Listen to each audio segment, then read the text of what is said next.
Bonjour Christophe Arnay. Bonjour.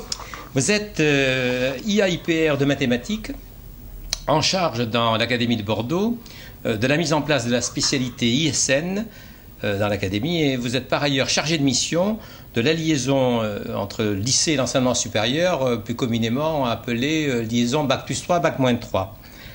Tout d'abord, comment se positionne, se présente cette spécialité ISN dans cette académie ?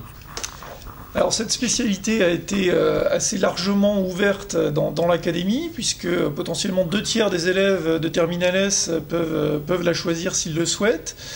On a un sentiment très positif à l'issue du premier regard que l'on porte sur ces enseignements. On voit des groupes d'élèves très motivés qui travaillent exclusivement dans une pédagogie de projet.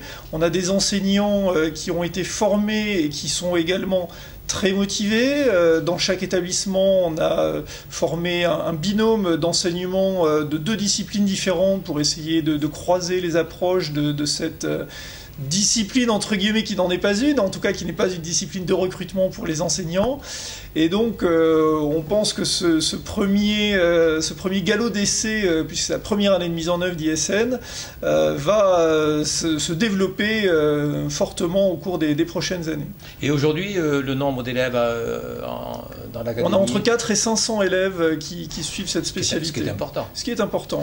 Et cette spécialité est choisie par les élèves au détriment, je suppose, d'autres spécialités. Quelles sont celles qui ont été un petit peu abandonnées pour faire ces 400 choix? Alors, c'est pas une spécialité en particulier qui a été abandonnée au profit d'ISN, c'est un petit peu les 3 spécialités existantes, principalement la spécialité mathématiques et la spécialité sciences physiques.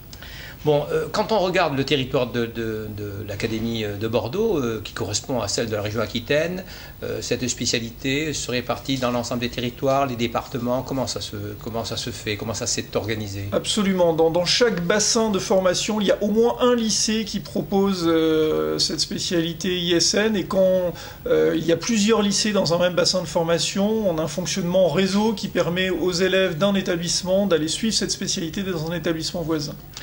Bon, alors aujourd'hui, vous êtes présent à l'INRIA, à Bordeaux, donc à l'université. C'est un petit peu aussi la deuxième casquette qui est la vôtre, Bac+3, Bac-3. Mais pourquoi accompagnez-vous aujourd'hui à l'INRIA des enseignants qui assurent cette spécialité et les élèves de Terminal S? Pourquoi cette opération?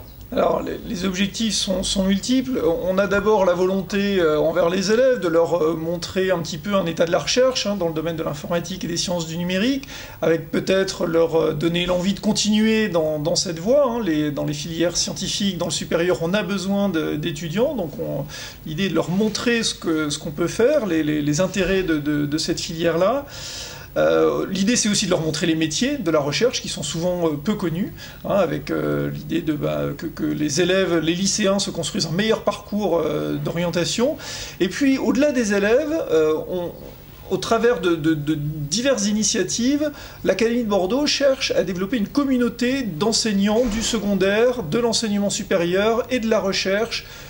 Tout ça dans l'objectif de donner corps à un continuum Bac-3, Bac+3.